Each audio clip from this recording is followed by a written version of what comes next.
Hello everyone, how's it going? Experts estimate that more than 80% of adults over age 55 have osteoarthritis. It's actually one of the most common causes of physical disability among adults. Well, what are some of the symptoms? What are the risk factors? What treatment options are available? And more importantly, is there a way to actually slow down the progression of osteoarthritis or even prevent it?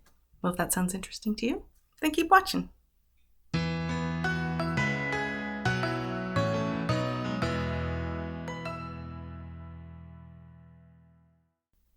So what is osteoarthritis? It's actually the most common form of arthritis. And I learned something new about cortisone injections. It was something I didn't know about. I'm going to talk to you a little bit more about that later when we're discussing the treatment options. But osteoarthritis actually occurs when the protective cartilage that cushions the ends of the bones wears down and actually affects the entire joint. So it can cause changes in the bone. It can even cause the connective tissues that hold the joint together and attach muscle to bone to deteriorate, and it can even cause inflammation of the joint lining. Now there's primary osteoarthritis. It's usually caused by normal wear and tear, and then there's a secondary osteoarthritis that's usually a result of injuries and trauma. Now osteoarthritis can actually damage any joint, but the most common joint affected is the knee. Other common ones are the hands, hips, and the spine, particularly the cervical and the lumbar, so that's your neck and lower back. Now some people actually get osteoarthritis in the spine to the point where it could cause pressure on nerves, resulting in weakness, tingling, numbness of the arms and legs. And then if it's even a more severe case, it could actually affect the bladder and bowel function. So what about the symptoms for osteoarthritis? Well, there are some people that have osteoarthritis that have no symptoms at all, but most people's symptoms develop slowly and they worsen over time. Obviously, one symptom would be pain in the joint area. So your joint may hurt during or after movement. Stiffness is another symptom people experience, especially when they first wake up or after being active. Tenderness is something you may experience, especially if you apply pressure to or near the joint. You may actually feel some tenderness.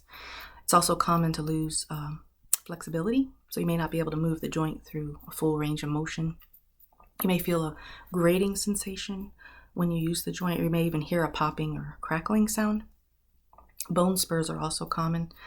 Extra bits of bone can form around the joint, and they can actually feel like hard lumps. Swelling is another symptom you may notice. It might be because of soft tissue inflammation around the joint. You'll notice maybe that the joint isn't as strong or stable as it once was. If you have some kind of joint deformity, you'll actually be able to look and see that it looks different. So what about the risk factors?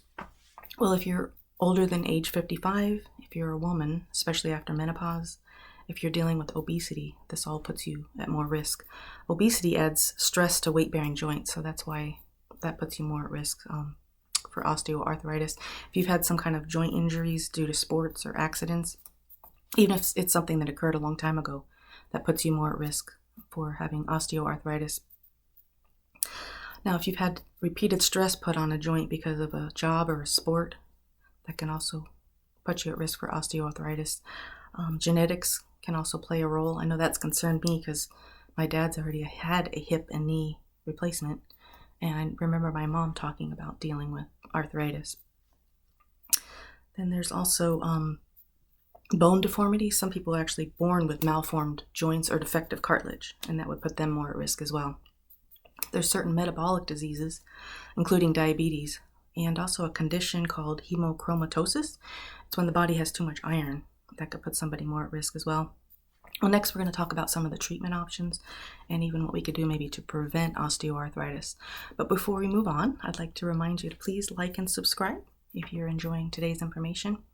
Also, make sure you check out the links below for product suggestions, and you can see where I gathered the information for the video.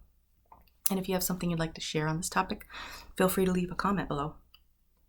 Alrighty, so there's no cure for arthritis, but there are treatments, and there's actually several options to help manage symptoms, and sometimes even to slow the progression of osteoarthritis.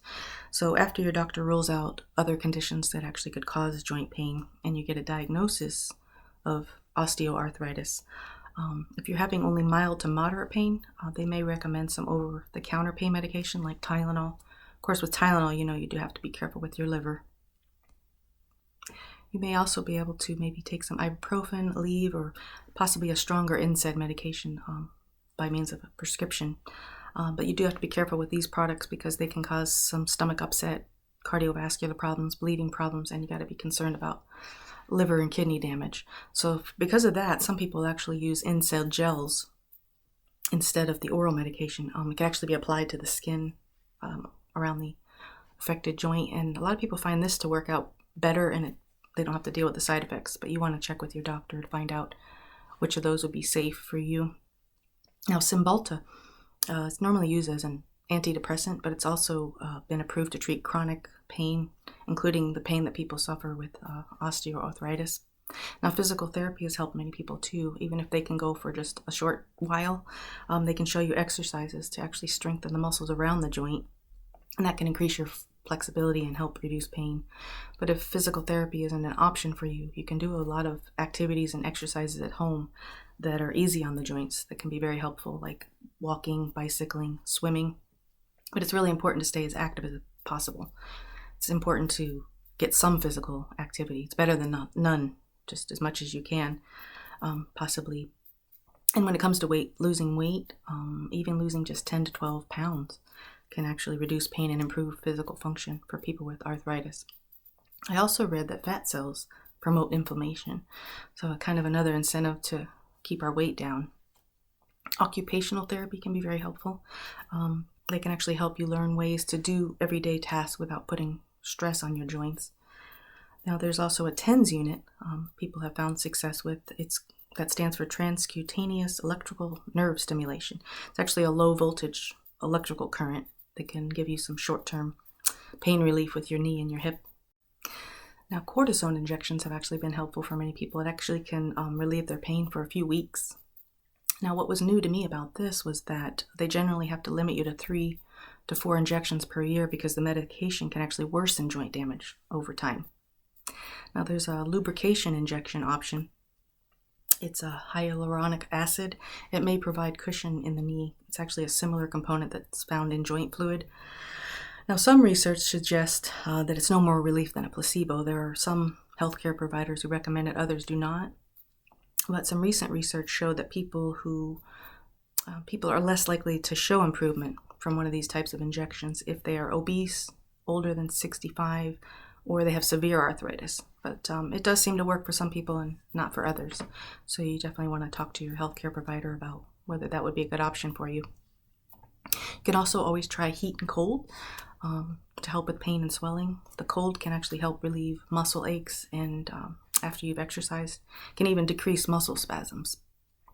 Some people have found massage to be helpful, and also weight training is something that may be helpful.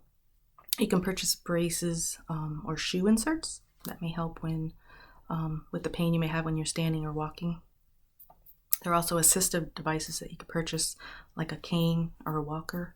Now, I read that the cane should be in the opposite hand from the leg that hurts.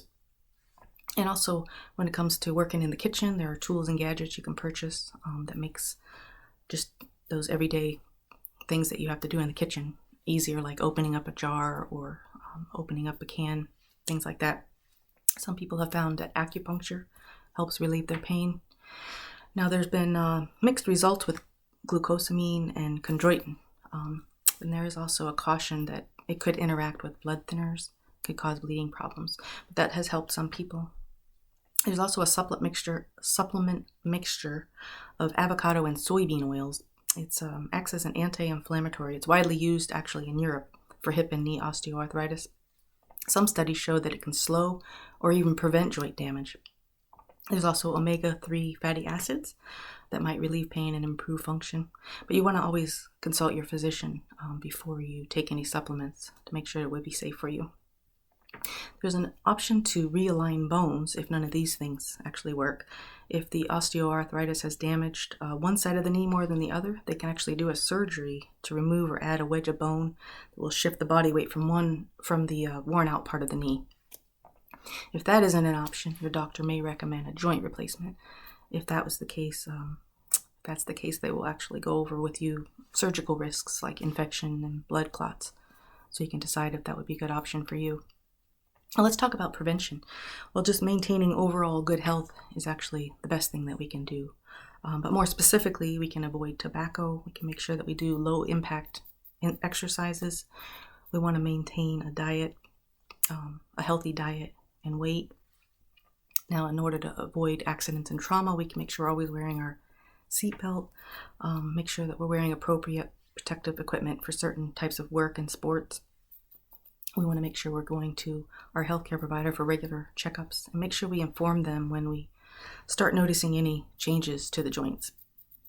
Another thing that can help is to control blood sugar. Having high glucose levels can make cartilage stiffer and more likely to break down. Having diabetes can cause inflammation, which also weakens cartilage. So whether you're trying to prevent or slow down the progression of osteoarthritis, it would definitely be worth the effort. We all want to remain as independent for as long as possible. We all want to try to be as active as we can and pain-free for as long as possible. So I hope some of these suggestions will help. I hope you've enjoyed today's information and hope to see you in the next video where we'll discuss another way we can improve our health.